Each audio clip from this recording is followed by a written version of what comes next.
Oh, hi everyone. Mood lighting. Yes, this is of an evening, I thought. Nice not to have glaringly bright lights. Yes, it's 11 p.m. at night. Anyway, I'm going to conclude. It's become a trilogy. I'll put the link to both previous videos I made regarding my Ticketek and Ticketmaster ticketing archives. The Ticketmaster being one much more thorough because they provided that tab as part of their app. Seems it is a new feature. I didn't see it before.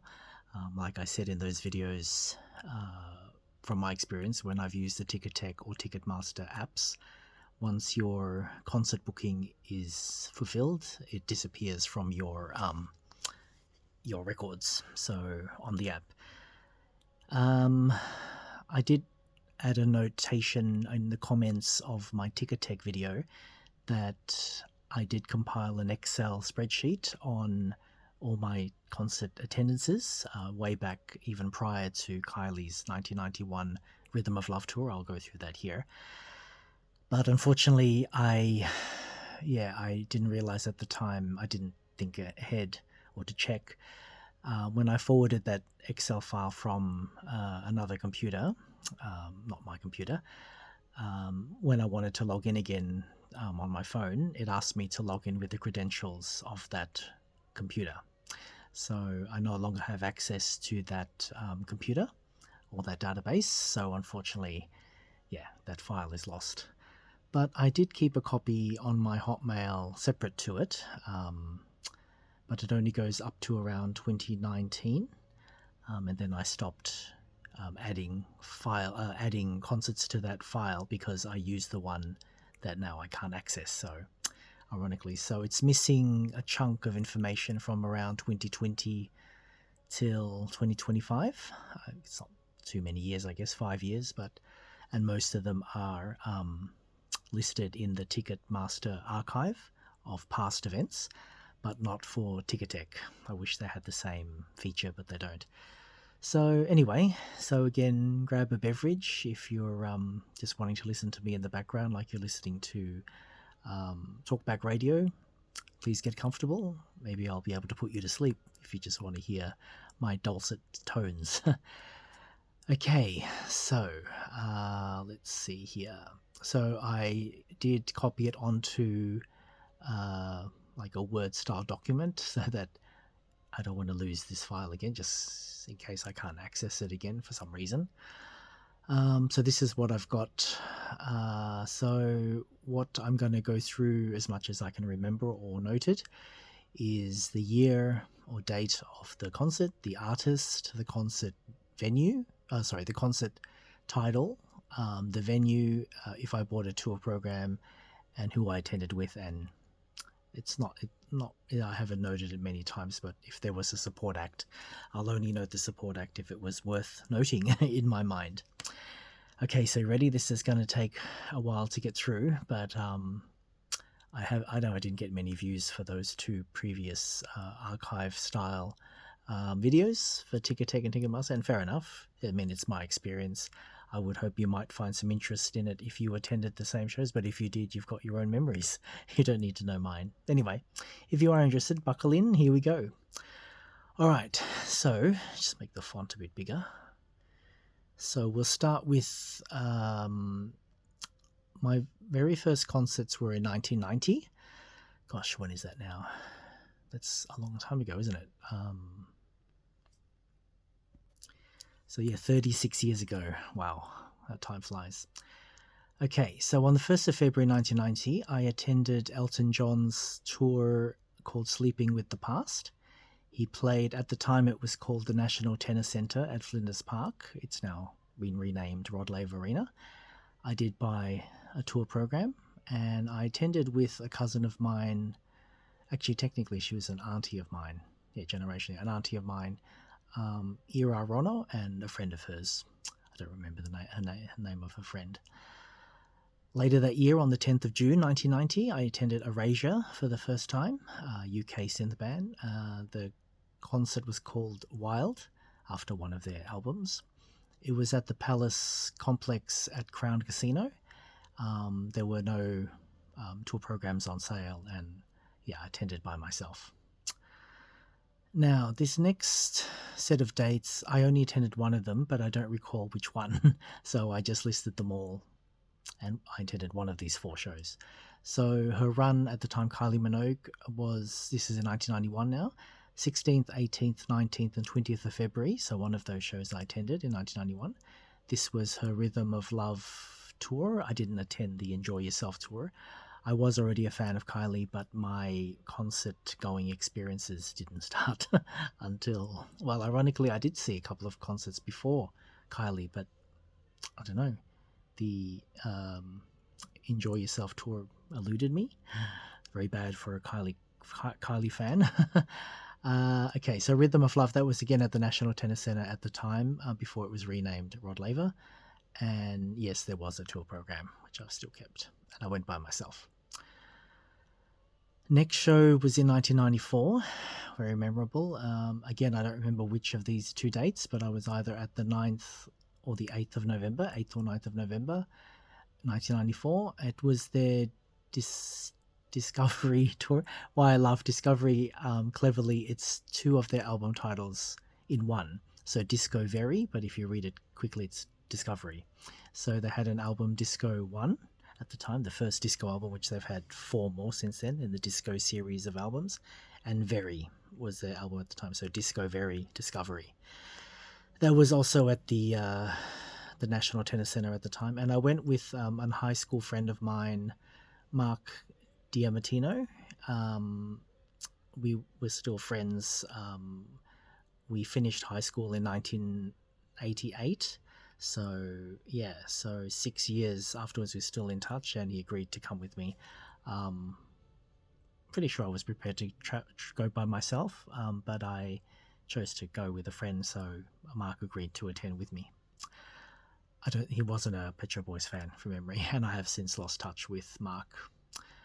Okay, the next set of concerts was in 1998, starting with Robbie Williams. That was the Ego Has Landed promotional tour at the Salt nightclub in South Yarra here in Melbourne. No tour programs on sale. The Discovery Pet Shop Boys, so I'm pretty sure there was a tour program. Just forgot to note it here. Robbie Williams' promotional tour here in Melbourne was at the Salt nightclub here in South Yarra. I actually won 2 tickets for that show. At the time, this was still before internet was not widespread, and I filled in a paper competition form. It was promoted through HMV at the time. Well, I know that HMV still operates in London. That's one of the cities I know it is, maybe in other parts of the world. I don't know off the top of my head right now.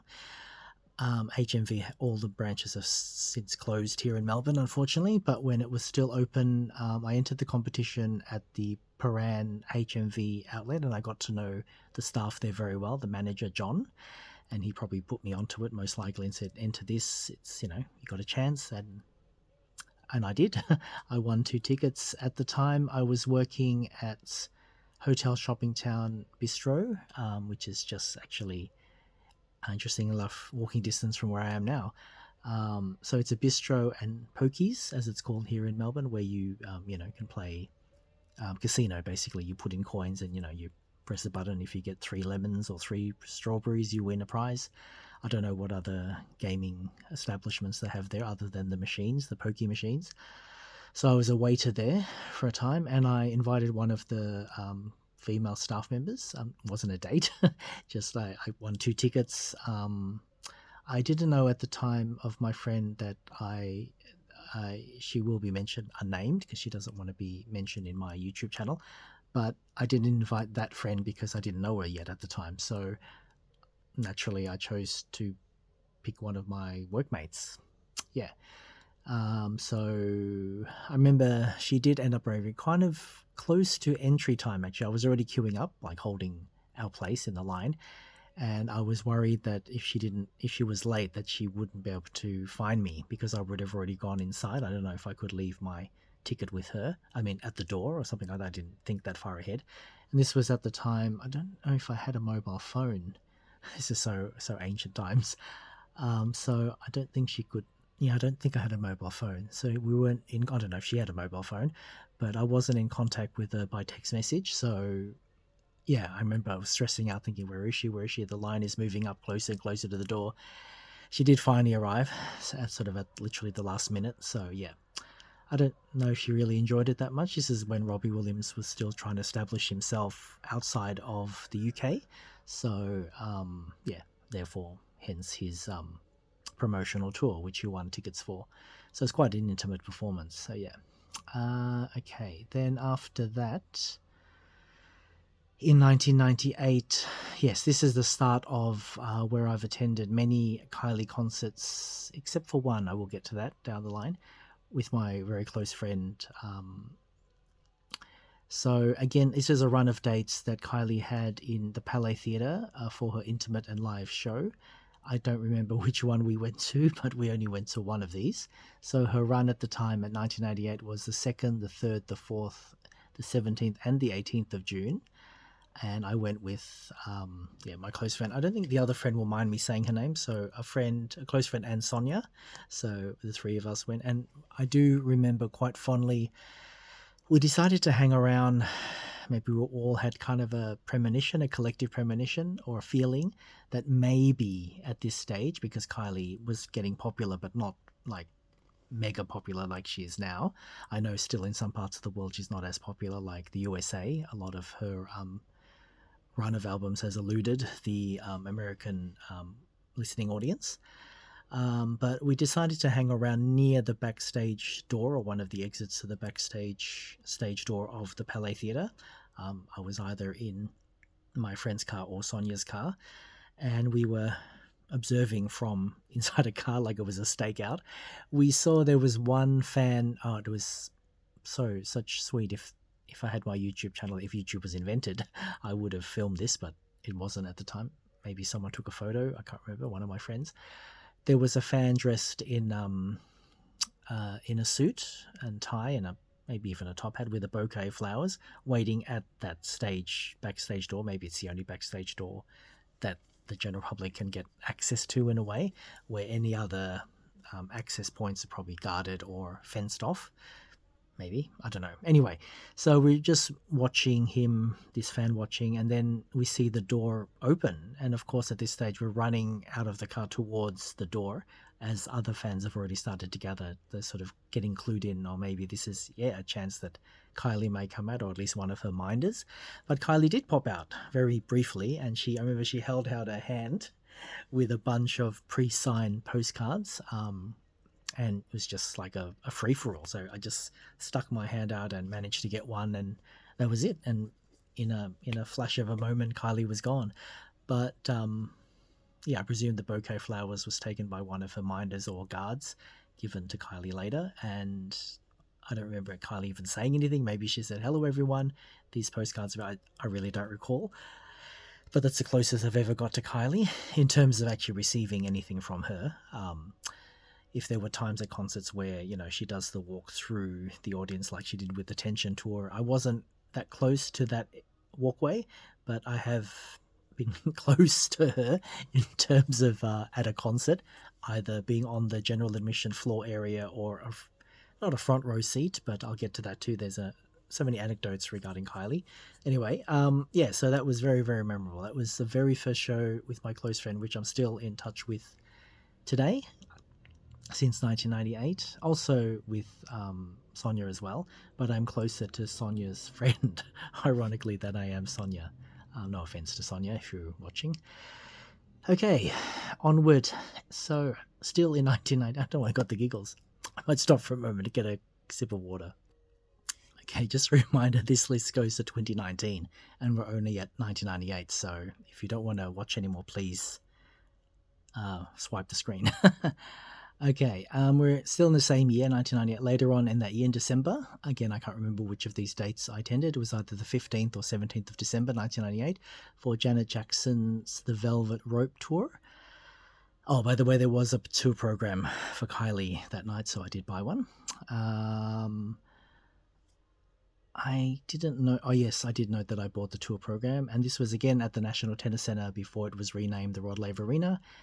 I attended with a friend, my close friend Sonia, Susan, and Rachel. I put a question mark. I don't remember if Rachel was there or not, but yeah, so far it's been the only time I've seen Janet Jackson tour. Don't know if she's been back since 1998 or not, from memory. But yeah, that's the only time I've seen Janet Jackson. Okay. By the way, it's not every consecutive year since 1998 to 2000. No. Anyway, it's not every consecutive year. We jump forward a few years sometimes. There's a bit of a gap. So now we're jumping forward to 2001. On the 5th of November that year, I went to Robbie Williams' Sing When You're... just the title, it's so funny. Sing When You're Pacific Rimming Tour at Rod Laver Arena. This was with my close friend, Sonia, Susan, and again, Rachel. I've got a question mark. I just don't remember if Rachel was there. Rachel is a mutual friend, but I don't recall. I also didn't recall if I bought the tour program. That was the first Robbie Williams concert that was when he started to get his career established worldwide. He was starting to, have a name for himself. And my my close friend does thank me for making her a fan of Robbie. It was unintentional. I told my friend about when I attended his promotional tour in the Salt nightclub, and I, most likely let her listen to a couple of songs, and she liked it. So, so she's become a fan. It wasn't my mission to make her a fan of Robbie, but it just flowed on naturally from Kylie onto Robbie. And speaking of Kylie, in the same year I don't see the date. It looks like I've forgotten the dates, but also in sometime in 2001, Kylie's On a Night Like This tour. Those that have attended will fondly remember. I've got the giggles tonight. I'm sorry. I don't mean to be laughing. This is a very lighthearted topic, but it's not funny most of the time. I might just get another drink again. Let's just pause. Sorry about this. Okay, I don't think I'd make a good news read or anything like that. I'd be like, if it's live, I'd be like, I'm sorry, I've got the giggles. Okay, in the same year, sometime in 2001, I'm sure there's a record of this somewhere online. On a night like this, those that are Kylie fans will and did attend, will fondly remember it had a very nautical theme. It was a ship. It had a backdrop of a ship, the front of a ship, and it was very much... Love Boat was one of the tracks off that album. Light Years was the album, and so I do remember that fondly, and I went twice. That was both at Rod Laver Arena. The first night I bought the tour program. The first night with my friend Sonia and Rachel. This time Rachel doesn't have a question mark, so she definitely attended. And again, it's going to be a recurring pattern whenever I seen Kylie from this point forward. I didn't mind seeing her more than once. So I went to, whether she had a 2-run date, I'm not sure, or more. I didn't note it here, but I saw her again. I was still at Hotel Shoppingtown at the time as a waiter. So this time I invited a male colleague. I didn't note his name. Andrew, I think his name was. I don't think he was a fan of Kylie. I shouted his ticket for him. I didn't have to. I could have just bought a ticket for myself, or I could have asked a friend, the same friend who went with me from the first show, to come again. Maybe I did, and she declined. Anyway, so that was twice I went to Kylie Minogue that year on a night like this. Okay, so we move on to, I didn't note the year. I think this is 2000. When is this? I didn't note the year, but it was her Fever tour. This is a very sloppy record, isn't it? So again, I can't remember which date we went to, but her run of the dates for Fever were 10th, 11th, 12th, 15th, and 16th of August. I did buy a tour program, and this was a special one because not only was I'm going with my close friend Sonia, Susan, and Rachel. My close friend chose to do this, pregnant at the time as well with her first child, mind you. While she was pregnant, queued up overnight at a local news agency where she lived. At the time, again, internet wasn't so widespread, so my friend chose to get a little, fold-up chair and queue up on site at this news agency overnight, with potentially hundreds of other fans as well. And she managed to get us third row seats. This was the first time I was ever that close in a Kylie concert in terms of a seated ticket. And yeah, so that was amazing. The only thing that stopped my friend from getting closer than third row, unfortunately, and I would have been very, very conscious of this, the person in front of my friend queuing up to buy a ticket at the news agency didn't want to buy Kylie tickets. The person wanted to buy football tickets, if you can believe that.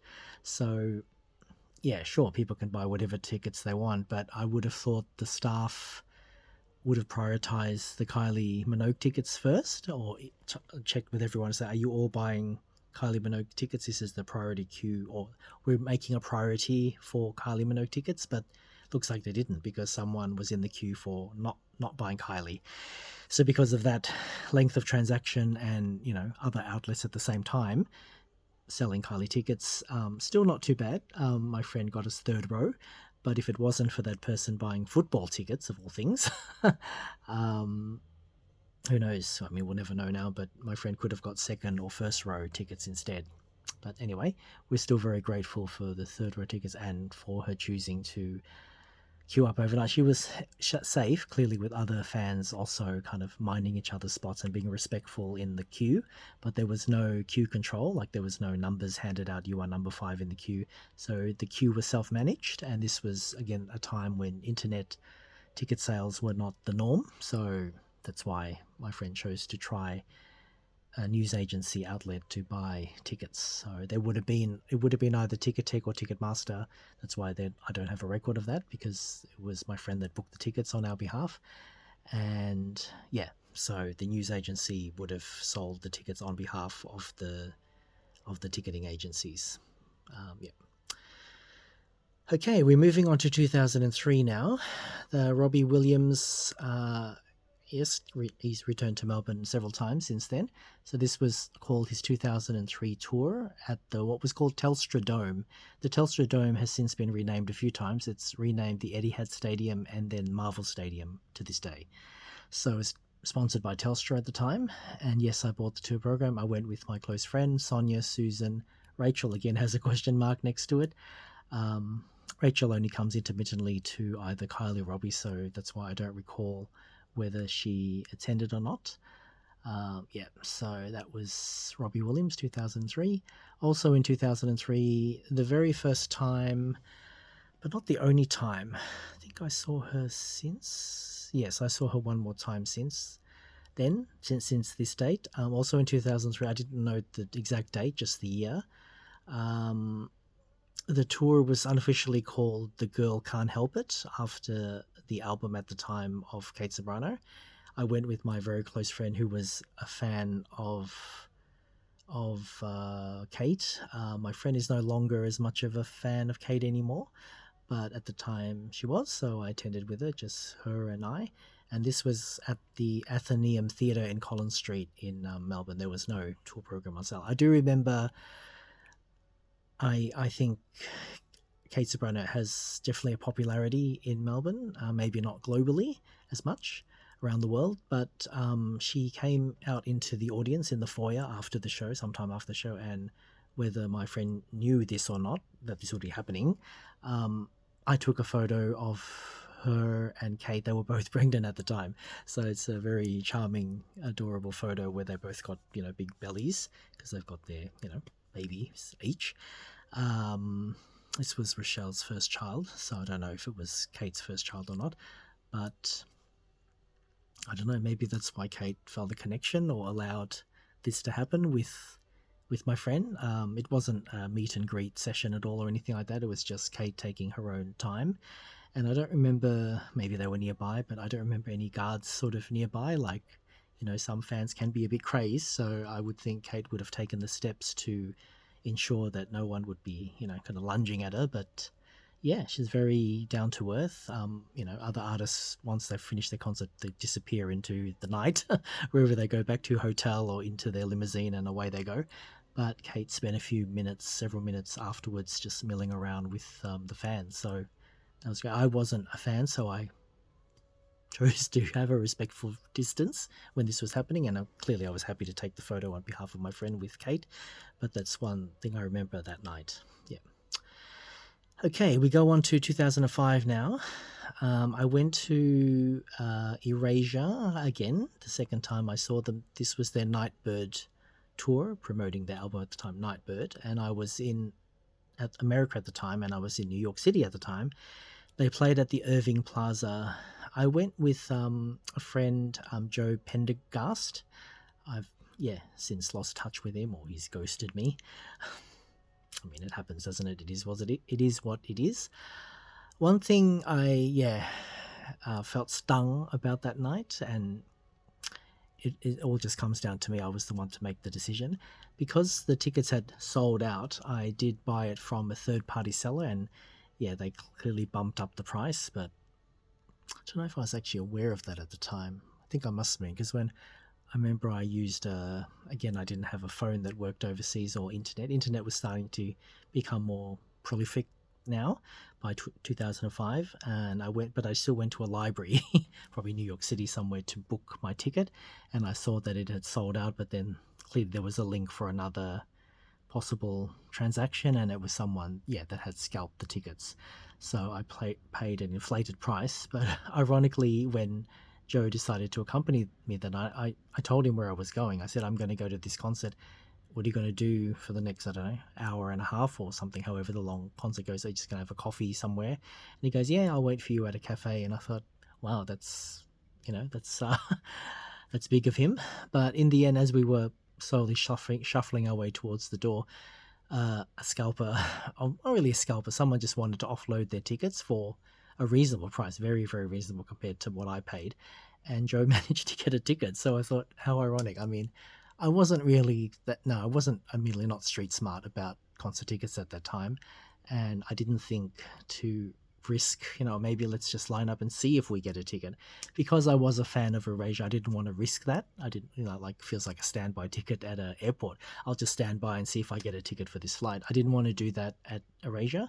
So that's why I did chance it by getting an inflated price ticket, secondhand ticket.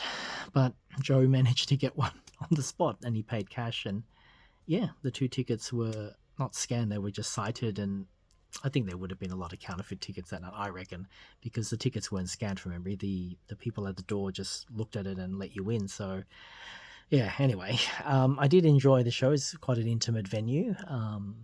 And that was when I saw Erasure for the second time. Okay, on to 2006. We've got 2nd of February, I saw the Backstreet Boys Never Gone tour at the Rod Laver Arena. I did buy a tour program. There was no tour program at Erasure. If I don't mention the tour program, just assume I didn't buy one. Or if there was one, I didn't choose to buy it. I went with my friend Sonia. That was a rare occasion where it was just Sonia and myself without our mutual friend, which we're still both in contact with. So, the next one, Kylie. Again, Kylie was going to be a repeat occurrence, the same like Robbie. They're probably the most times I've seen artists. This was her Showgirl, The Greatest Hits tour, and again, I don't remember which date I attended, but the run of dates at the time in 2003 for Kylie was the 23rd, 24th, 25th, 27th, and the 28th of May. Originally, it was booked for a mutual friend. Sonia attended, Susan and Rachel, without a question mark. Unfortunately, that was the time when Kylie got diagnosed with breast cancer. So naturally, that tour was cancelled and postponed. So, we didn't end up attending our session. But we did hang on to our tickets, as it was advised an option to, or you could get a refund. But no, we were Kylie fans, so we didn't want to do that. So we held on to our tickets.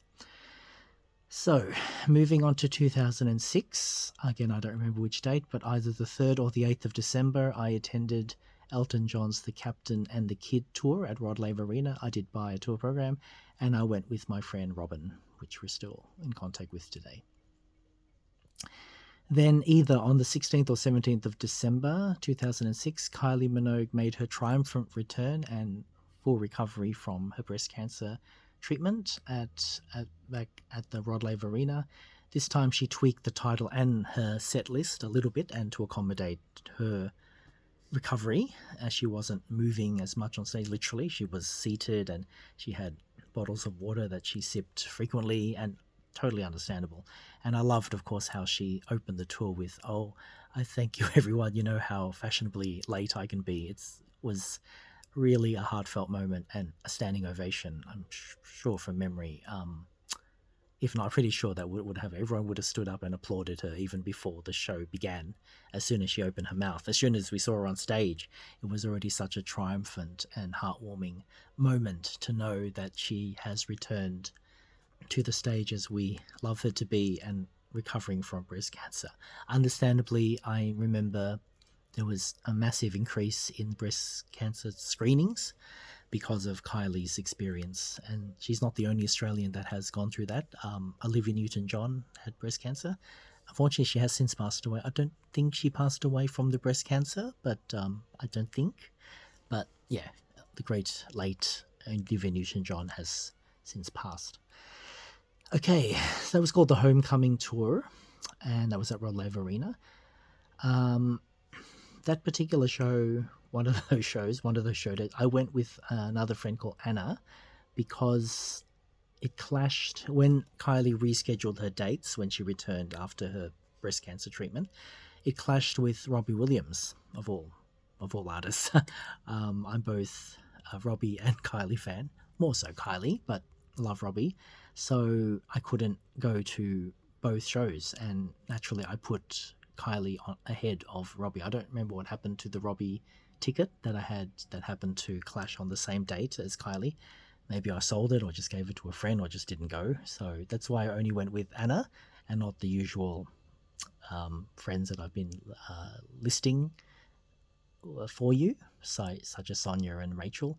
I only went with Anna that night. Okay, so yeah, that's actually probably the first time I didn't go with my mutual friend, Sonia and I's mutual friend. So yeah. Anyway, so then also in 2000, so I got the giggles again. I must be laughing gas somewhere. 17th and 18th of December 2006, Robbie Williams returned. The concert was called Close Encounters World Tour at Telstra Dome, as it was called at the time. Yes, I did buy a tour program. And this one, I don't think my friends will mind me saying, it's past now, so we can't do anything about it. And they got away with it in a good way.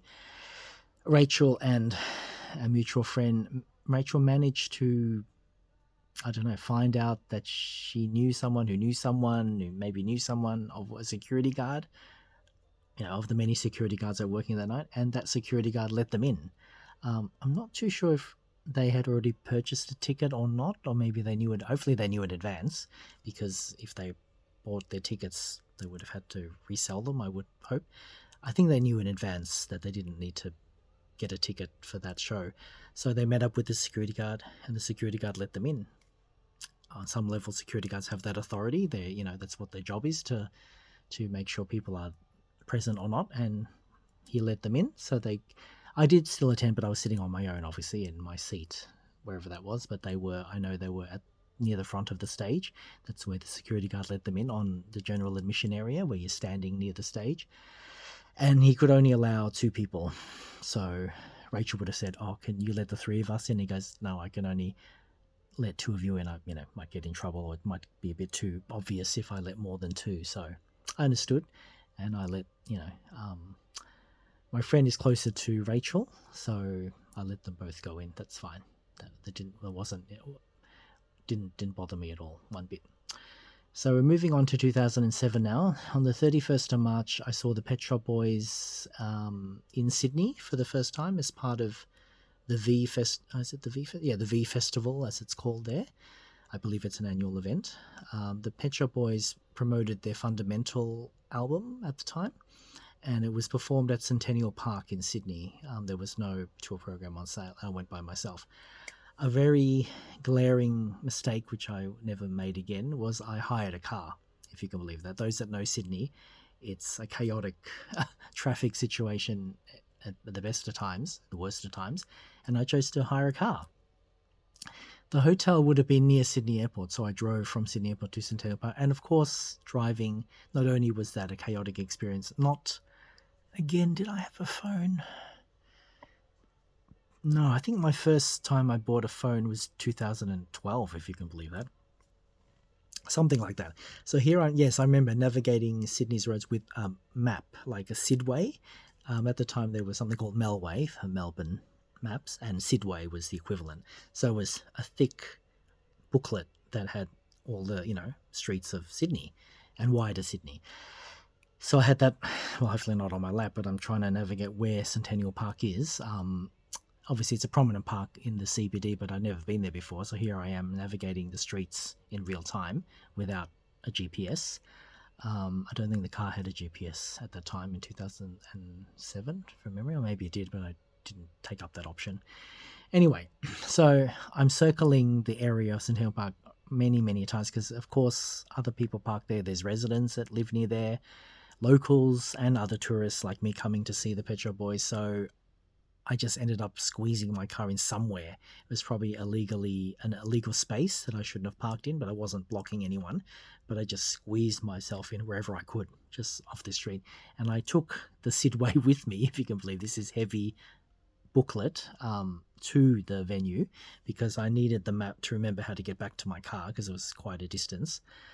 So here I am going to a concert with a Sidway. Just crazy. It's a heavy book. It's a very thick map. Those that just only use smartphones, they must think, gosh, what an ancient time to have such a paper map. So I enjoyed the show. I do remember also anecdotally that someone came up to me and asked if I was selling drugs. I don't know. I mean, at the time I was enjoying wearing black, a lot of black colors. I probably wore a black, well, it was probably during summertime, wasn't it? When it was just after summer. So the first month of autumn. So I might have been wearing a long black jacket and maybe I look like a drug dealer. I don't do drugs. I've never smoked in my life. So I just told the person, no, I'm just here for Pet Shop Boys. I'm not selling anything. Carrying this Sidway, I don't know, maybe I look like, was it hollowed out with some drugs in there? No. Anyway, so yeah, that was the Pet Shop Boys. I love the Pet Shop Boys. I'm a big fan, so I was willing to go to Sydney to see them, despite also seeing them in Melbourne. It's called the Sydney Myer Music Bowl, but it's spelled Sidney, not Sydney. It must be named after someone called Sidney Myer, and how they name venues after them posthumously. So I assuming that. So yeah, so I did see them the next month on the 3rd of April 2007, and I saw the same show. Naturally, being a local and in my home city, yeah, that was fun. I knew where it was. I didn't have to race around the city trying to find a car park. I didn't have to have a Melways with me, so that was a much more enjoyable experience. I had a seat, which the one at Centennial Park was just standing room only, so just in the park itself. That was great to see them. And Fundamental is one of my favorite albums from theirs. Of course, the discography is vast, but Fundamental is up there as one of my favorite albums. I can listen to that from beginning to end without skipping any tracks. Gosh, how long have I talked for? Almost 40 minutes. Are you still with me? Okay. So moving on to 2008, back to Kylie Minogue. This is her X Tour. Interestingly enough, the X Tour, one of the X Tour dates, I wasn't going to see her in London, or I didn't plan it. My friends at the time knew I was traveling to London just for a holiday that same year, and they said, hey, you're going to be around the same time as Kylie plays in London. Do you know that? And I said, yeah. But I said, I'm going to see her in Melbourne. She had the X Tour in Melbourne, of course. And they said, but you're going to be in London or near London At the time, I wasn't going to London, but I was in proximity. Maybe I was going to Budapest or Amsterdam or one of those other cities, as you know. Very fortunate for those who live in Europe or UK, how you're very close to other cities around you compared to us in Australia feeling like in the middle of nowhere. So, of course, they managed to change my mind. My friend said, you should go. I mean, you're going to be in proximity to London. So, yes, I tweaked my itinerary to have, I don't know, 1 or 2 nights stay in London to see Kylie X tour at the O2 Arena, and I bought the tour program. I intended by myself. The only part I did find a little bit stressful, very stressful actually, was the tube ride back from O2 Arena. I didn't stay near the O2 Arena at the time. I stayed somewhere, probably, where did I stay? Maybe most likely around the Kensington area from memory, or the Earl Court, near Earl Court Station, or Earl Court Road. I think there's a station near there called Earl's Court. And maybe I just stayed near the airport actually. I think it was actually near the airport. Yeah, I must have only stayed 1 night in London. Oh, anyway, it's all a bit of a blur. But yeah, I remember just managing to be jammed into this sardine-packed train carriages. All the train carriages, of course, that night were packed out. I would hope to think they put extra trains on that night, knowing that a concert was just finishing at the O2 Arena with hundreds of people trying to get home, if they weren't catching the train, that is. But I was, and I was thankful to get on without having to wait for the next one, however long that would have been. So that was quite stressful after the feeling elated. And I did manage to get, for the first time by myself, approximately like maybe 8th or 9th row. I managed that, as you know, if you're just buying a ticket for yourself, I really don't know how it happens. The program shouldn't let it, or the software, where you see gaps of single seats when you check the seat map. And I saw a single seat in the 8th row. I thought, I'll take that. So, yeah. So that was great. It was a very solitary experience, although I was surrounded by Kylie fans. I mean, I'm not shy to talk to strangers, but I'm not going to start a conversation for people who are there clearly for Kylie, not to make friends with me or talk to me. So I don't remember talking with anyone that night. I did remember having a lengthy conversation, or what it felt like a lengthy conversation, with one of the workers setting up one of the merchandise stands. So we just struck up a conversation, and I was saying I was traveling from Melbourne on holidays in London and Europe, or an unintentional holiday to London because I'm going to Kylie. So yeah, I remember that worker was friendly. You do remember, I do remember these little things. Some people might say, who remembers about the person who checked my ticket? But yeah, anyway, I mean, he didn't check my ticket, but he was just setting up one of the merchandise stands before the show started. Okay, so where are we? Also in 2008, I was again around Europe at that time. I saw Madonna in the 28th of August 2008 playing at the Olympic Stadium in Berlin for her Sticky and Sweet tour. And again, you think I would have learnt my lesson from the Erasure inflated priced second-hand ticket for Erasure at the Irving Plaza venue in New York City. But no, it happened again with this tour in Berlin. You can imagine someone as popular as Madonna, it would have been deemed as sold out, and I still wanted to go, so I just looked up online. Yep, here we go. This person was scalping their tickets, and yeah, I bought an inflated price. I do remember, not fondly, but I just do remember the security question when I was asked as I approached the gates. They said, "Do you have a knife on you?" And I said, "No," but they didn't bother checking I don't think I'd brought a big bag or anything, maybe just a grocery bag, one of those recycled grocery bags. But if I did bring a bag, shouldn't you check if I've got a knife in there rather than just asking me, have I got a knife? I could clearly say no, but I didn't bring a knife with me, of course, but I thought that was really quite unprofessional to ask someone if they got a knife. You check their bag if they've got a knife. Anyway, so yeah, that was great. I was seated quite far away from the stage. So yeah, but I still enjoyed the show. So that was Madonna, Sticky and Sweet. What year are we on now? I didn't note the year here. I presume it was,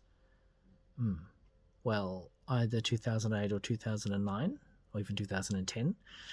Anyway, this was Britney Spears, The Circus, at Rod Laver Arena. I didn't buy a tour program, and my close friend had bought whether she had bought 2 tickets or she would have had 2 tickets.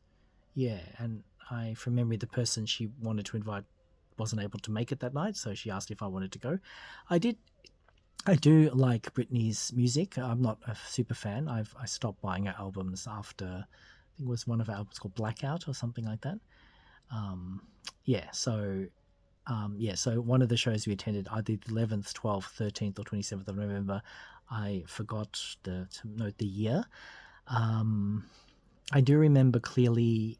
I don't want to bet on it, but I'm pretty sure she was miming pretty much the whole show. That was what I was shocked really about, that hundreds of fans are here watching her mime, not really lip syncing, essentially.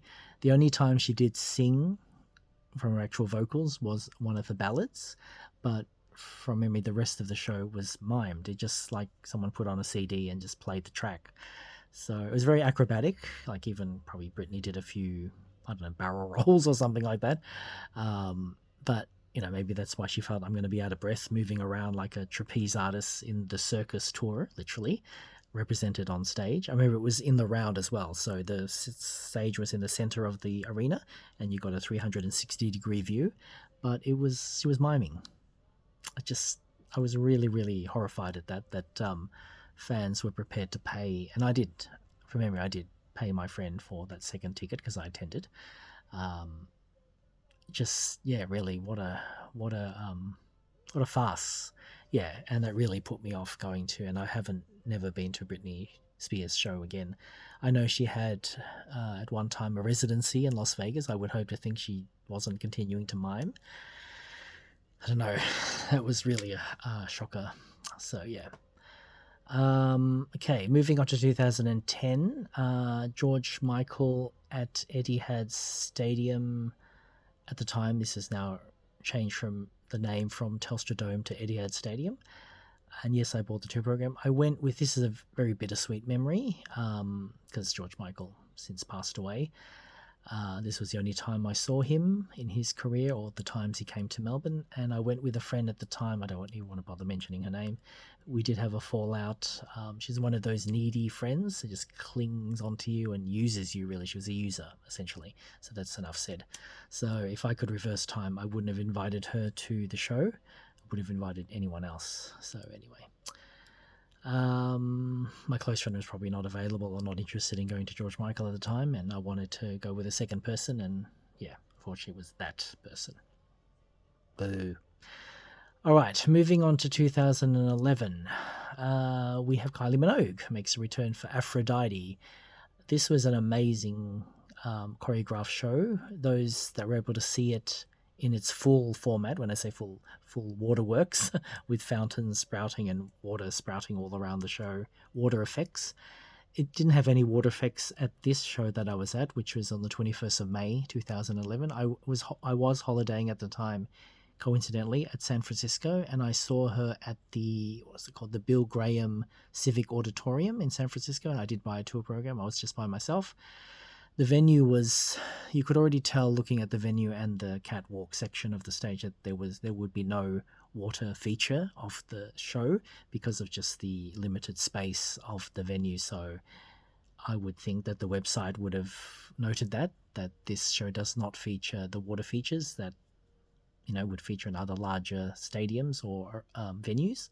So yeah, it was kind of like a slow burn to the build up when I saw her in Melbourne, which did have the full waterworks feature as part of her performance. So when I returned to Melbourne for her run of 3 shows at the time, 14th, 15th and 16th of June 2011, I did choose to see her 3 times. This was the first time I saw an entire run of Kylie Melbourne shows, and I went to each and every one of them. The first one I went with my close friend and also Rachel without a question mark, and for the first time my friend at the time, Louisa, who we have lost touch with, not because of a fallout though. And for the 2 subsequent shows I went with 2 other friends. One, I've lost touch with both of them, but I'm still very, very intermittently in contact with one of them, Jess, but I've lost touch with Prue. So yeah, I remember I just decided to buy 2 tickets each for the subsequent shows. My friend who went to the first show didn't want to see Kylie again a second or third time, or fork out money to see her again a second or third time, but I was prepared to. And I just remember asking around in probably manic desperation, saying, "Oh, I've got a second ticket. Who wants to go with me? Who wants to go with me?" And it ended up, yeah, the second show with Prue and the third show with Jess. So they both enjoyed it very much.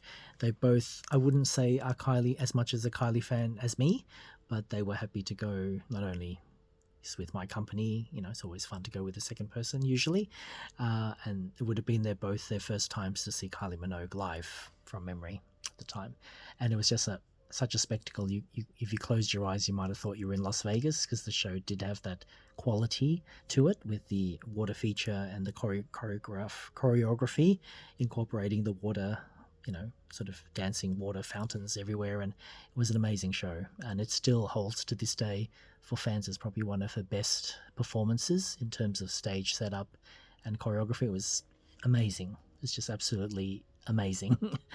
Yes, it even was recorded as a film, and I did see the film version of it. It was pretty much just like the film you'd get off the DVD or Blu-ray, but I think I also went with Jess. I think Jess was the only one that came with me that night. Although we had seen her together, we chose to see the cinematic recording of Aphrodite, which was filmed in the O2 Arena in London. So yeah, it really looked amazing on the big screen as well in the cinema. So yeah, that was quite memorable. Okay, so moving on from there, where are we now? Oh yeah, so 2012 now. So I saw, again, I can't remember the date, 18th or 22nd of February 2012 was Roxette.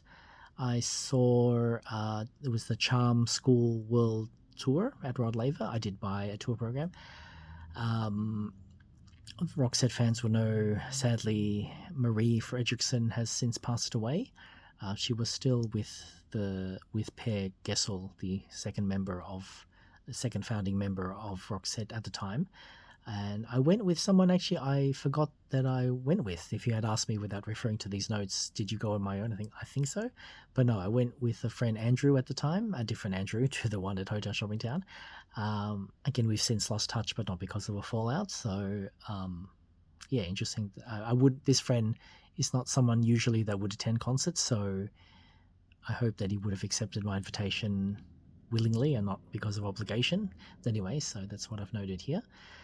And again, return to Kylie Minogue. This was, again, as equally memorable as Aphrodite. This was 18th of March 2012. This was called her anti-tour, and she only performed, I think, 4 times around the world. There was 2 shows in Melbourne and 2 shows in London only. The anti-tour, for those who don't know and are interested to know, it was Kylie's first attempt and first time. I hope she does it again one day. A whole show based on demo tracks, or B-sides, or songs that she hadn't performed live before. I think she performed Gotta Be Certain. We know that's a single, those that are fans, but she had never played Gotta Be Certain live before, as far as I could tell, or maybe not in a long time, probably not since the Enjoy Yourself concert. So yeah, I went with my close friend. It was only limited to 2 tickets per customer. It was so popular that Kylie had 2 shows on the same night, just overwhelming demand, those that missed out on tickets for her first show. So it might have been about an hour break, and then Kylie returned to stage and ushered in the second lot of fans. Yeah, my friend and I only went to the first show, but it was amazing. And we managed to get front row, as much as when you say front row, the first row of people standing near the stage. We were a little bit, if Kylie's facing the audience, we would have been to her left, far left, but still, yeah, that was an amazing night. It's a shame that it's not recorded or not released on CD or DVD or Blu-ray, because that would have been an instant top seller, especially for those that weren't able to attend, and if they had have recorded it for that purpose. I'm really surprised she didn't release that on DVD or Blu-ray, because she has, most of her other concerts have been released in that format. So yeah. Okay, so sorry, where are we now? I've lost the bit on my page. That was at the Palace Theatre in Burke Street. No tour program on sale that night. Next show was again with my close friend again, whether she invited someone else and they couldn't go or however it worked out, I agreed to go with her because she had a spare ticket. And again, I can't remember which date we went to, but it was either the 1st or 3rd of July 2012 for Lady Gaga, the Born This Way Ball tour at Rod Laver. I didn't buy a tour program. Unfortunately, we had obscured view. It was very obscured, actually. This was, Lady Gaga fans will know, was the one where she had a castle prop on stage. And yeah, the castle prop took a lot of space on the stage. And we were seated on one side of the castle. So when we were looking sort of in this direction, you could see the catwalk. And we kind of were looking at Lady Gaga from the side, more than a 45-degree angle. But we didn't want. Oh well, Rochelle. I've said her name. Oh well, I've alluded to her name. Anyway, yeah, just block your ears on that one. She wanted to see Lady Gaga, so that's the tickets we got that night. Okay. Oh, by the way, I don't edit my videos, so I'm not going to edit it out. I'm sure my friend's okay with just mentioning her first name, but I won't mention it again. Okay. She just doesn't want to be. You won't see her face on my YouTube at all. She just doesn't want to. It's only interested in partaking in that on that level. Okay, so on to the same year, 2014, the Pet Shop Boys Electric Tour. I was, again, coincidentally in San Francisco at the time, and they played at the Fox Theatre in Oakland. I was by myself. I did buy the tour program, and this was their electric tour promoting their album Electric at the time. And the same year, again, 2014, I saw either on 16th or 17th of September was Robbie Williams, the Swings Both Ways tour in Rod Laver. I did buy a tour program. I went with my friend, her partner Phil, and a friend we've lost touch with, again, not because of fallout, Kristen Woods. So yeah, that was at Rod Laver Arena. Nearly there, folks. We're on to 2015 now. And yeah, this will finish in 2019, so almost there. Pardon me, I might just get a sip of water again. Okay, also I want to mention that, yeah, this may be doubling up on the Ticketmaster archive that I discovered that they've recorded all my past tickets purchased with them. So yeah, bear with me on that if it is doubling up. Oh, by the way, the notation I made here didn't note where I bought them from, was either Ticketek or Ticketmaster. I know a couple of times they were scalped tickets, so inflated prices, but this was at this stage I didn't really have that much granular information, so some of them you might remember from my Ticketmaster rundown. But yeah, at the time when I made this document, Ticketmaster didn't have an archive section. So yeah, there you go. All right, on to 2015 now. So 24th of January 2015, I saw the Vamps. It was called the Asia Pacific Tour, understandably coming to this part of the world. It was at Festival Hall. I did buy a program. Originally, I invited a friend. Again, I've lost touch, not because of a fallout, Monique Donnell, but she was unable to go or didn't want to go in the end. So I invited a friend at the time, Ryan Heath. We have also lost touch, but again, not because of a fallout. You'll hear Ryan's name quite a bit. He did, well, whether reluctantly or not, he did, I think a little bit reluctantly. He felt obliged to go. He loved music as well, but he's not a fan of any of the shows I took him to or that he agreed to come with me. But again, this was my phase where I usually bought 2 tickets, even though I didn't have a second person already in mind who I was going to take with me. So Ryan ended up coming to most of the shows. You'll hear Ryan's name subsequently from this point forward, or if I haven't already mentioned his name already. So yeah, that was the Vamps. That would have been the very first time I saw them since they've formed in the UK. And it was, yeah, great to see them. I remember Ryan knowing all their cover songs that they covered, that I didn't.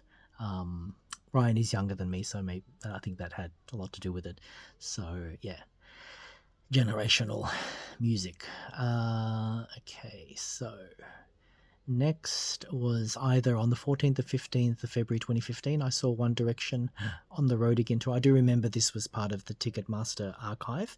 So, yeah, maybe I won't go much into that. You can go back to that link if you want to know about that. Then we go to 20th of February 2015, Roxette. This was called their XXX, representing the Roman numerals for 30. So XXX, the 30th anniversary tour at Rod Laver. I believe still, I forget the date that sadly when Marie passed away, but I think she was still with us at this time, at this Roxette show.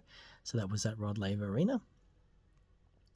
On the 18th of March, Kylie Minogue makes a return with Kiss Me Once. This was at Rod Laver Arena. I did buy a program. Whenever there is an opportunity to buy a tour program for Kylie, I will. I went with my friend Phil, her partner Phil, another mutual friend Renato, my friend's niece Stephanie, and Rachel, without a question mark. She was definitely there. 8th of May 2015, Backstreet Boys In a World Like This tour, after their album at that time they were promoting. At Rod Laver, I did buy a tour program, and yes, I went with Ryan Heath. 22nd of October 2015, I saw Robbie Williams, the Let Me Entertain You concert at Rod Laver Arena. Yes, I bought a tour program. I went with my friend, her partner Phil, and Kristen Woods. 3rd of November 2015, I saw Matt Goss, the Matt Goss show at the Matt Gossy Room at the Caesars Palace in Las Vegas. This is when I was holidaying in America. No tour program on sale. I do remember fondly. Bros had broken up by this stage, so he's gone solo. Matt Goss continued with music, where his twin brother Luke went with more of an acting career. So I don't know if Luke actually did produce any more music on his own, but definitely Matt Goss had several solo albums after Bros broke up. And he was playing a solo show. Matt did play one or two Bros songs acoustically, and I do remember the duty guard at the time who was, ushering people or overseeing people being ushered in and out of the venue. When I say out, they might have left for a cigarette or something, but those coming in. And he saw that I was sitting quite a distance away from the stage, even though it was a very intimate room. If I had to guess, it only held about 50 people or maybe 100 people. It seemed to be that intimate. And it was that classic style, if you look back at like those film noir movies or those musicals at the time, like from the 50s or 60s of Las Vegas, where you've got the round table and a drink and a soft candlelight, and it was dinner and a show kind of set up, although there was no dinner served, just drinks from memory, so I didn't order any drinks. But the guard would have asked me, are you here by yourself? And I said yes. So initially I was placed at a table, like I said, a fair distance away from the stage, but being such an intimate venue, you could see pretty much from everywhere. But he chose to move me up to a table right in front of the stage, not directly in front. If Matt was facing the stage, from Matt's point of view, I would have been on the right-hand side, the far right-hand side to him, but it was close enough that he could reach out and shake my hand. The stage wasn't very high off the floor where we were seated, so it was very much like, literally, he could shake my hand. So if you move forward and stretched your arm out, you could have touched him. Obviously, there's guards to, protect him from that sort of harassment from fans. And I was a fan, but I had no desire to hug him.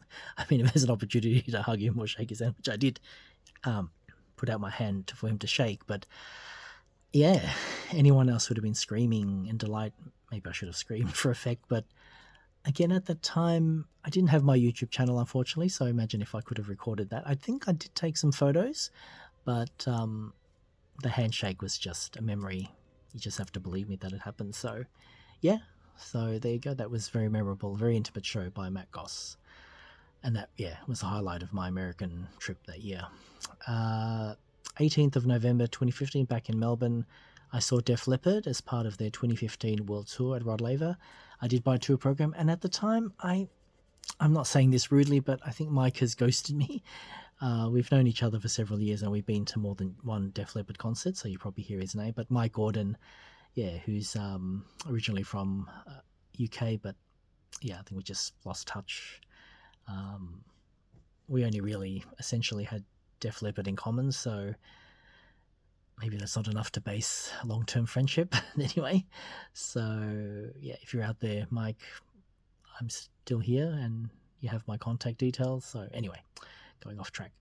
And to round off 2015, on the 11th of December, I saw Elton John's tour called All the Hits Tour. I did buy a tour program, and it's by myself. This would have been at the Rod Laver Arena. I didn't note the venue in this one. It's a bit of a sloppy archive, isn't it? Okay, on to 2016. He's still with me. I wonder if this is going to cut out at a certain time. We've already got over the hour mark, so if it does stop for some reason, if there's a limit to how long my phone can record for in one sitting, I'll just make a part 2. So stand by for that. Okay, 2016, there's 14 concerts to bear in mind. So I was a massive concert goer. This is before the pandemic, 2016. The years before the pandemic. So the 3rd of January, to start off with 2016, the first month, Weird Al Yankovic, the Mandatory Fun Tour. I think I did mention this in the Ticketmaster video, so I will add that I went with a friend, Brendan Alford. At the time, we have lost touch because he moved back to New Zealand. And he chose not to keep in touch, so there we go. 23rd of January 2016, the Vamps, the Wake Up World Tour. This was at the All Phones Arena in Sydney. No tour program on sale, and I just went by myself. 13th of February 2016, Bananarama, called Australian Tour, called the Australian Tour, February 2016. At the Palais Theatre in St Kilda, no program on sale. I originally invited a friend, Adam Ward, and then Kristen Woods, but neither of them could attend. So another friend, Chelsea O'Brien, went with me. So she was the one who introduced me to, as she dubbed it, the secret parking spot. It's just a parking spot, off-street parking, that is not limited to permit parking, so not just for residents in that street. One side of the street is open to anyone, and the other side is a permit zone. So when I say anyone, like within the time frame that you're allowed to park there, but you didn't have to buy a ticket. So an unmetered off-street parking. And I still use that spot to this day if I choose to drive to the Palais Theatre when I've seen shows there. And many of my videos feature Ackland Street and Palais Theatre in my videos of this channel. Okay, so next, 17th of February 2016, I did mention this in the Ticketmaster video, Prince. It was called The Piano and a Microphone, and it was the first and last show I saw him before he passed away, and that was with my friend Craig Fernandez. So I'm still in contact, but we're not, the frequency of our contact is not as much as it once was. 13th of March 2016, Madonna, the Rebel Heart Tour. Yes, I bought a tour program. This is where, I guess I'm only human. I am human. I'm not an alien. I accidentally bought a second pair of tickets. How do you do that? Well, I was in a rush because Madonna, such a demand for tickets.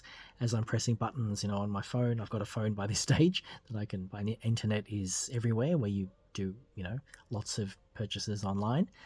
That's the normal thing now, or then. So I bought 2 tickets. Has that gone through? And anyone else would have just calmed down and checked their bank accounts that, yep, that has been deducted or it hasn't been deducted. But before I confirmed that, I bought another 2 tickets, and then when I got the total, it was 4 tickets. So originally it was just Craig Fernandez and myself that went, that's all I intended to ask. But the spare tickets were used by, again, my mutual friend and her partner Phil. For the first time, though, when I glanced over at their seats, they weren't seated next to us. I mean, we were in the same area, though. The seats were empty. This is before the show ended, so before the encore. And I glanced over, and the seats where my friend and Phil were sitting were vacant. So for the first time, they left a show prematurely, like before the end of the show. But understandably, I did shout them the tickets. They they asked, could we pay for our tickets? I said, no, because it was my mistake. I bought 4 tickets instead of 2, so I'm gifting you these tickets. So there's no loss for them to leave whenever they wanted to. But my friend didn't text me. Normally she would say, we decided to leave, we don't want to see it anymore, we'll see you next time. But she didn't even do that. Maybe she didn't want to do it to interrupt me, if you got the pinging sound on your phone. Later, I did work out that that's what they did, but I thought they might have gone to the bathroom or something, but no, for the rest of the, I don't know, the last 2 or 3 songs or 4 songs or whatever, wherever the Madonna was up to, they left. So, yeah, that's one thing I remember. Craig thought the show was okay. He's not a Madonna fan by any stretch of the imagination, but yeah, he's willing to go with me. So, yeah. 18th of March 2016, I saw Bryan Adams' Get Up tour. That was at Rod Laver Arena. I went with a friend again I've lost touch with, not because of a fallout, Ben Clark. So he went with me to that show. 11th of June 2016, Richard Marx Greatest Hits Tour at the Palms at Crown. This one I also mentioned in the Ticketmaster video, so we'll skip that any more details here. Where are we now? 11th of June 2016, I saw Culture Club. Oh, one thing just to fill in for the Ticketmaster one. The reason why I sold that ticket to Richard Marx on Gumtree was because it did clash with Culture Club. I couldn't remember at the time when I made the Ticketmaster video what was the other concert that was on the same night, and I chose to put Culture Club over Richard Marx. So I saw Culture Club that night at Rod Laver Arena on the 11th of June 2016 with my friend Chelsea. And I remember the support act I did note as Dannii Minogue, because that was the first time I saw Dannii live. And yeah, her voice is different from Kylie's. They are sisters, if you didn't know, Kylie and Dannii Minogue. Danny's the younger sister. They're both in the music industry.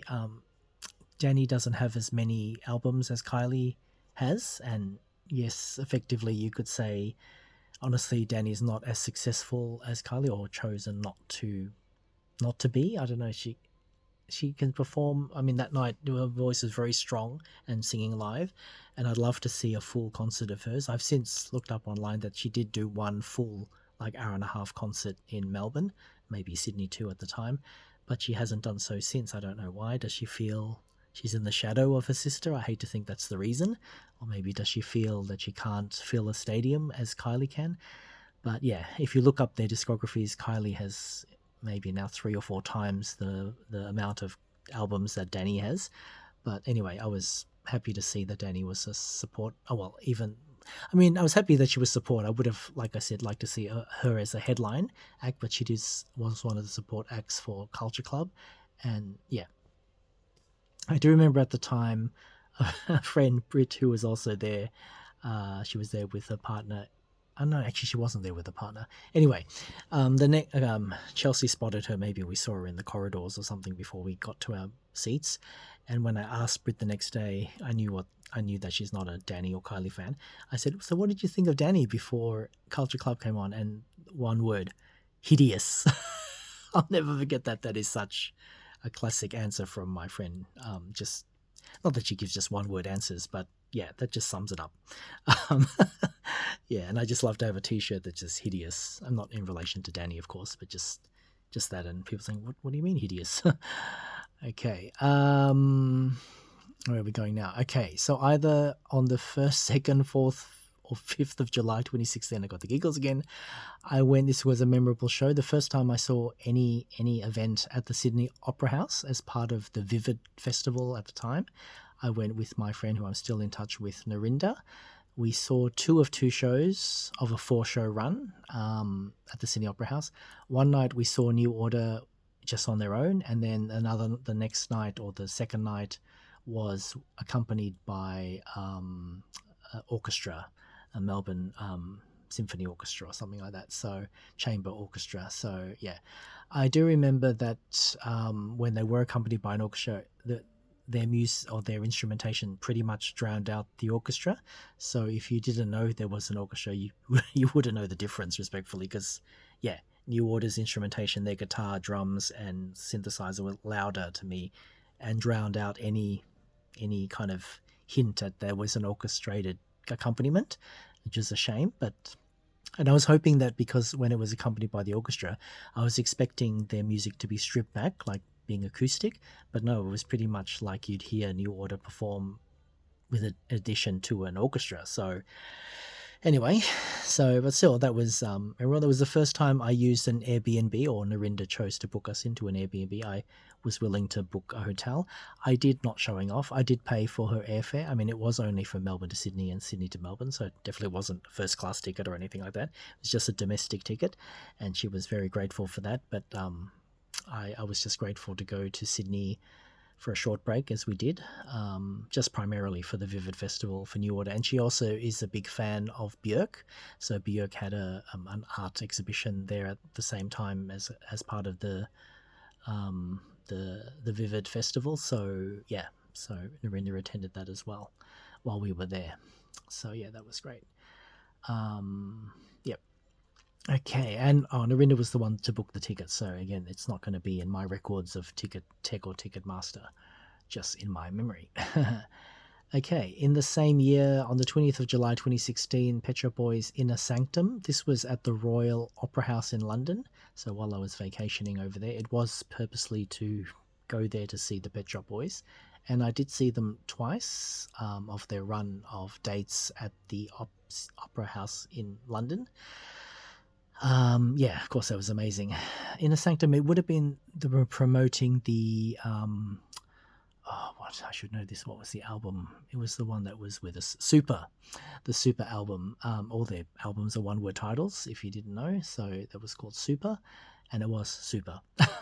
Seeing them in their hometown, yeah, that was amazing, and I shouted myself to two of their concert dates, of their run of dates.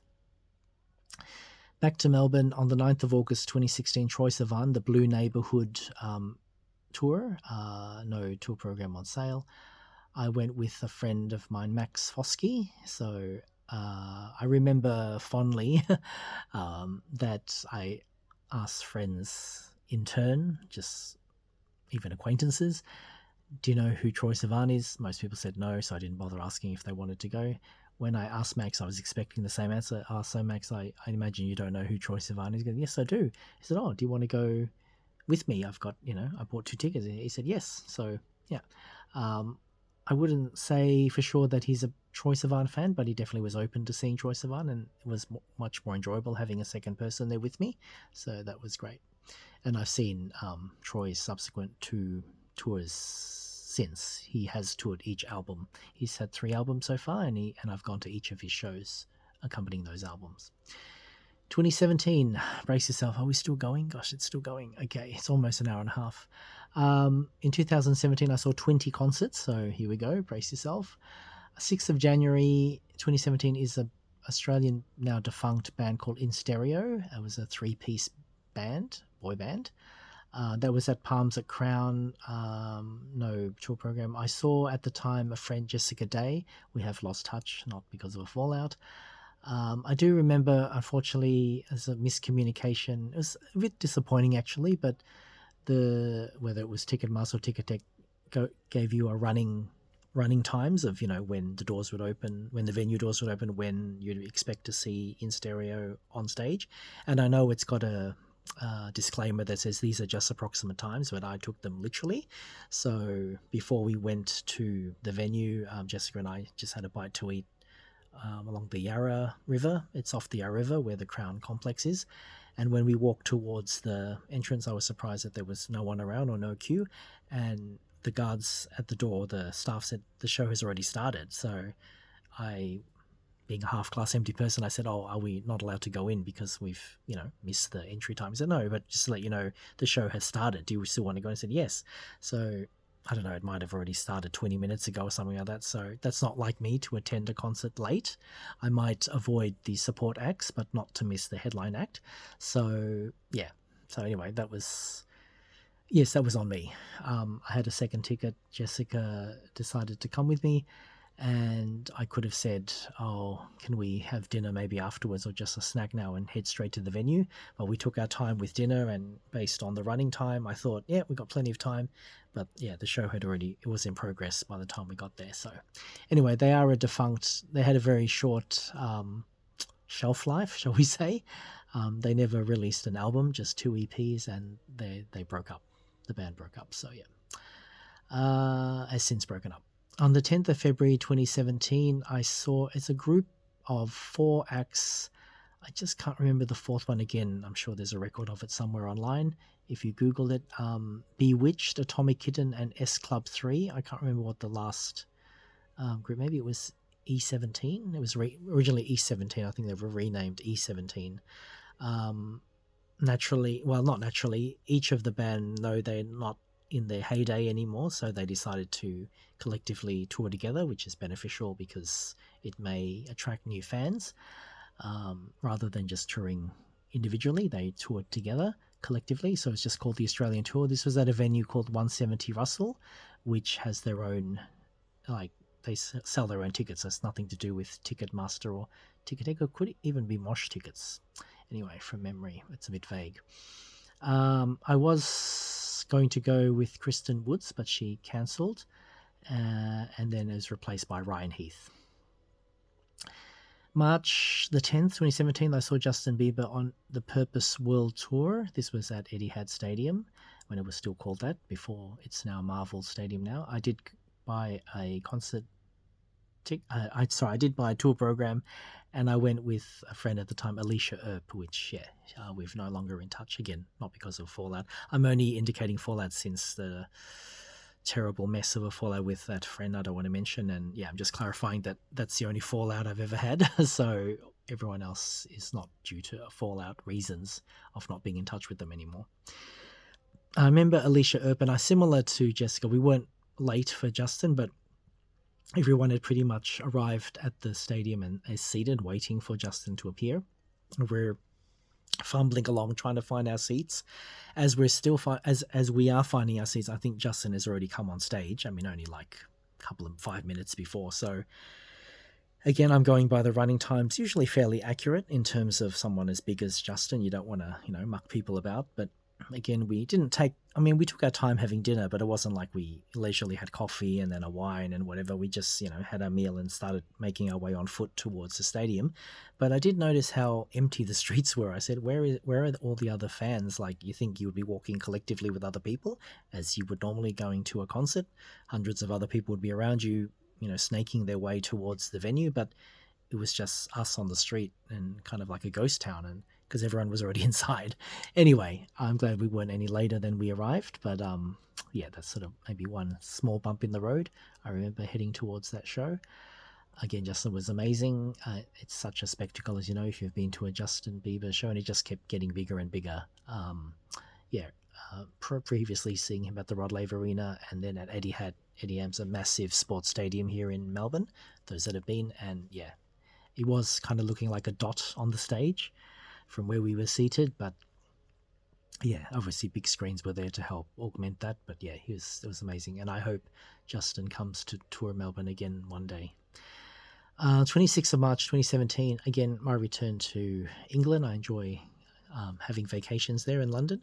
I saw Mike and the Mechanics, their Word of Mouth tour at the Royal Albert Hall in London. I did buy a tour program. I was by myself.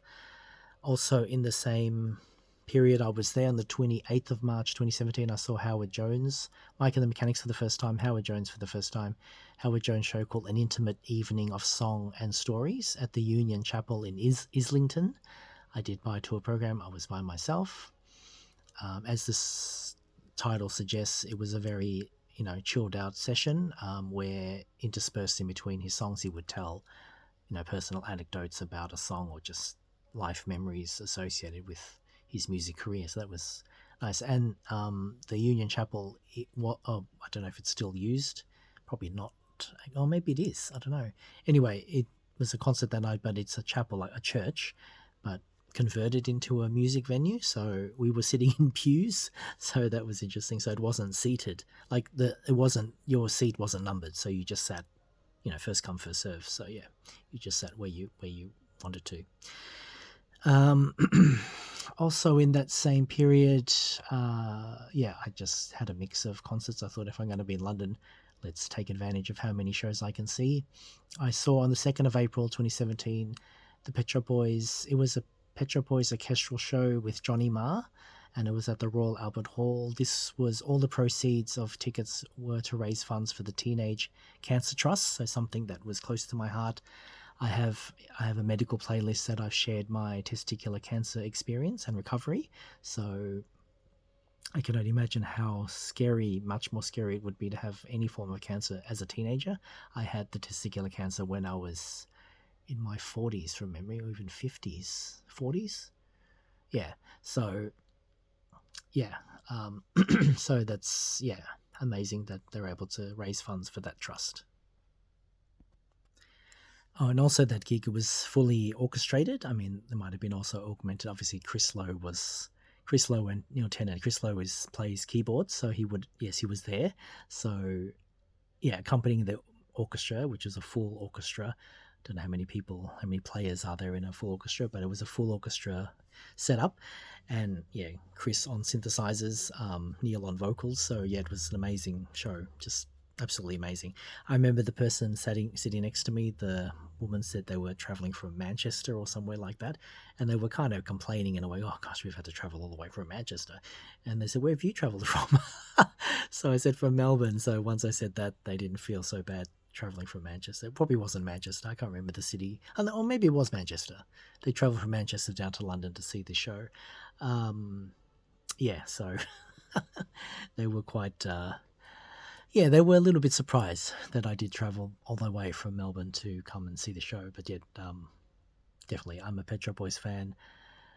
I have taken the choice to see them in London. Yep. Okay. And just to add, those that have seen shows at the Royal Albert Hall, you're able to buy tickets directly from that venue. So that's why that ticket doesn't appear in my Ticketek or Ticketmaster archive videos. Okay, on from that, back to Melbourne. On the 6th of April 2017, I saw Cyndi Lauper and Blondie. They toured together. That was at the... it was called Melbourne Arena Show, although there's no official title. It was at the Rod Laver Arena. There was no tour programs on sale. I went with a friend who, again, we've mutually just lost touch, Leona Cusick. She bought our tickets for us, and yeah, obviously I electronically fund transferred her for the cost of my ticket once the tickets were secured. The 12th of April 2017, I mentioned Underworld. This was on the Ticketmaster video, so enough said there. 18th of June 2017, I saw Hanson, the Middle of Everywhere 25th Anniversary Tour. This was at the Forum Theatre, no tour program. I went with my close friend. Unfortunately, she left the gig early because she felt faint, lightheaded. It's a standing room only is the majority of the admission into that venue. So I think it was just maybe too hot and maybe she was dehydrated. And she wasn't a fan. She was willing to come with me, pardon me, because I had a second ticket. So yeah, she went home early, and I continued on till the very end of the show. Okay. Next is 15th of September 2017, Tina Arena, Innocence to Understanding, Greatest Hits Tour. I forgot to mention the venue. It's called the Plenary. I did buy a tour program. I went with Kristen Woods at the time. 30th of September 2017, I saw the Vamps again. This is the middle of the night tour at the Margaret Court Arena. No tour program on sale. I went with Ryan Heath. 7th of October 2017, I saw Alison Moyet, The Other Tour. This is at Margaret Court Arena. No tour program on sale. I initially invited my close friend, but she wasn't able to attend, so I went with my other friend, Robin. 13th of October 2017 was Peter Hook and the Light. Peter Hook is a founding member of New Order. The tour was untitled. It was at the Corner Hotel in Richmond. Those that know that venue, it's essentially a pub-style venue, standing room only in terms of the gigs. I went at the time with my friends Rachel Harley and Narinder Cook. 4th of November 2017, Bros was cancelled, their reunion tour. They have reconciled. I don't know the exact reason, or maybe I've read online, but you don't know what to believe online these days, why Matt and Luke broke up musically. their band, Bros. But yeah, that tour ended up being cancelled, and we got refunded for our tickets. That was in 2017. That would have been at the Kudos Bank Arena in Sydney, the only venue they were going to tour at in terms of Australia. I also naturally booked a hotel. I wasn't able to get a refund there, fortunately, because it was booked on the Qantas website, and it did stipulate, if you read the fine print, and I did read it, it said there's no refunds if you're not able to, there's no refunds or exchanges for the booking, for the hotel booking. The concert ticket obviously was separate to Qantas, so I got a refund for that.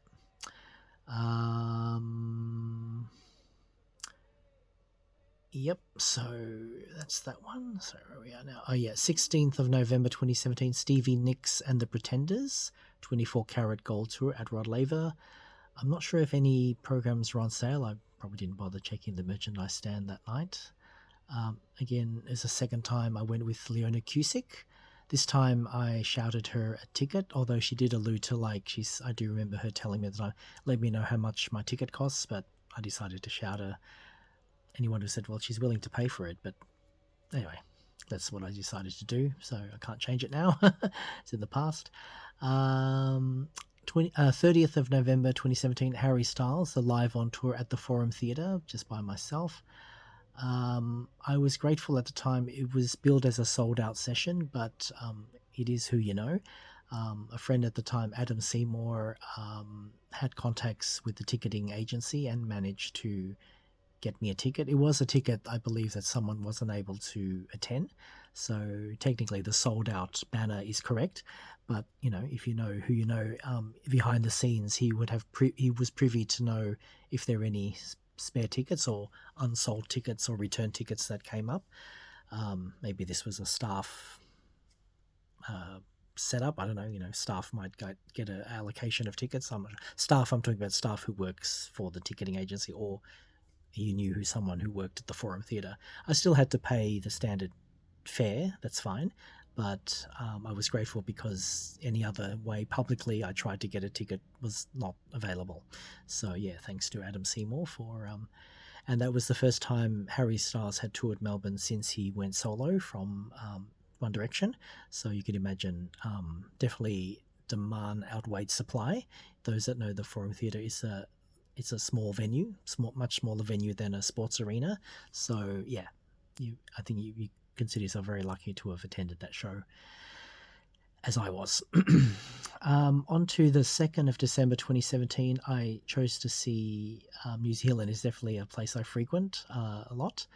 And I saw Harry there, the same tour, live on tour at the Spark Arena in Auckland, by myself. 3rd of December 2017, I saw Shawn Mendes Illuminate World Tour at Rod Laver. No tour program was that, and I went with Max Minkoff. And you're thinking, hang on, Max's surname, when you mentioned him earlier, was Max Foskey. I don't know what the exact reasons are there, but originally I knew him as Max Foskey, but then he's changed. The surname now is known as Minkoff. So, yeah, same person, different surname. Then on the 6th of December 2017, I saw Paul McCartney, the one-on-one tour. The only time I've seen Paul McCartney or any of the Beatles that are still with us to this day. That was at Amy Park, AAMI Park. There was a tour program I went with Craig Fernandez. 13th of December, the last show, people, of 2017, was the Human League, an untitled tour title. It was at the Palais Theatre in Securita. No tour program on sale, and I went with Anna Ferguson. Okay, 2 more years to go. You're probably grateful that I didn't actually have the compilation saved until 2025. This might be a 3-hour video. Okay, 2018, there were 12 concerts. So on the 24th of February 2018, Robbie Williams, the Heavy Entertainment Show at the Rod Laver Arena. I did buy tour program, and I went with Ryan Heath. I went a second time to that same show